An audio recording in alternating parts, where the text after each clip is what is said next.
আসসালামু আলাইকুম রহমতুল্লাহ। প্রিয় দিনী মা ও বোনেরা, আজকে আমরা জানবো কি কি আমল করলে গর্ভের সন্তান ভালো থাকবে, সুস্থ থাকবে, সকল ধরনের সকল বিপদ আপদ থেকে, বালা মুসিবত থেকে আল্লাহ তাআলা রক্ষা করবেন, জিনের আসর থেকে, মানুষের বদনজর থেকে আল্লাহ তাআলা হেফাজত করবেন। একজন সন্তান যখন আমাদের গর্ভে আসে তখন আমরা সকলেই চাই যে আমার সন্তান ভালো থাক, সুস্থ থাক, আল্লাহ তাআলা সুস্থতার সাথে দুনিয়াতে পাঠাক। এই জন্য আমরা বিভিন্ন কবিরাজের কাছে না গিয়ে, বিভিন্ন তাবিজ গায়ের মধ্যে না দিয়ে, আমরা ডাক্তারের পরামর্শ নেওয়ার পাশাপাশি আমরা কয়েকটা আমল করতে হবে। কয়েকটা আমল আজকে আপনাদেরকে বলে দিব।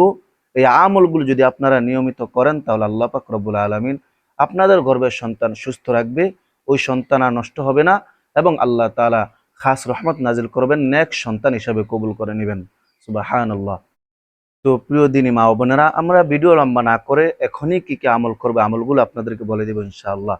তার আগে আপনাদেরকে ছোট্ট একটা কথা বলি, আপনারা যারা আমার চ্যানেল নতুন তারা অবশ্যই আমার চ্যানেলটি সাবস্ক্রাইব করে দিবেন, পাশে থাকা বেল আইকনটি ক্লিক করে দিবেন। আর যারা আমার চ্যানেলে পুরান আছেন তারা অবশ্যই এই ভিডিওটা শেয়ার করে দিবেন। তো প্রিয় দিনী মা ও বোনেরা, আমরা অবশ্যই অবশ্যই ৫ ওয়াক্ত সালাত নিয়মিত আদায় করতে হবে। যদি ৫ ওয়াক্ত সালাত আদায় করেন আল্লাহ তাআলা আপনাদের উপর রাজি খুশি হবে এবং আপনার গর্ভের সন্তান সুস্থ রাখবে, আপনাকেও সুস্থ রাখবে, সকল মুসিবত থেকে আল্লাহ তাআলা হেফাজত করবেন ইনশাআল্লাহ। দ্বিতীয়ত হলো, সকল ধরনের সকল গুনাহ থেকে আমাদেরকে বেঁচে থাকতে হবে। বিশেষ করে মোবাইলের গুনাহ থেকে, বিভিন্ন রকমের ছবি, নাটক, সিনেমা ইত্যাদি, এগুলো থেকে আমাদেরকে বেঁচে থাকতে হবে এবং আমরা যতটুকু সম্ভব পর্দার আড়ালে থাকতে হবে, যাতে পরপুরুষ আমাদেরকে দেখতে না পায়।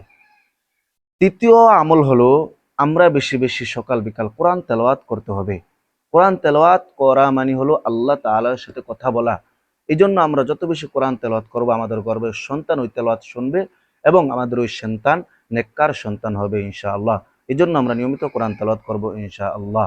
৪ নাম্বার হলো, আমরা ৫ ওয়াক্ত নামাজের পর অথবা দোয়া কবুলের সময়, মাগরিবের আগে, ভোর রাতে তাহাজ্জুদের নামাজের পর, বিশেষ করে আমরা ৫ ওয়াক্ত নামাজের পরে আল্লাহর কাছে বেশি বেশি দোয়া করব, নিজের জন্য, নিজের গর্ভের সন্তানের জন্য, আল্লাহ তাআলা যেন সকল মুসিবত থেকে, জিনের আসর থেকে, মানুষের বদনজর থেকে, বিভিন্ন রকমের বিপদ আপদ থেকে যেন আল্লাহ তাআলা রক্ষা করে, নেককার সন্তান দান করে এবং সুস্থতার সাথে আল্লাহ তাআলা যেন দুনিয়ার জমিনে ওই সন্তানকে পাঠান।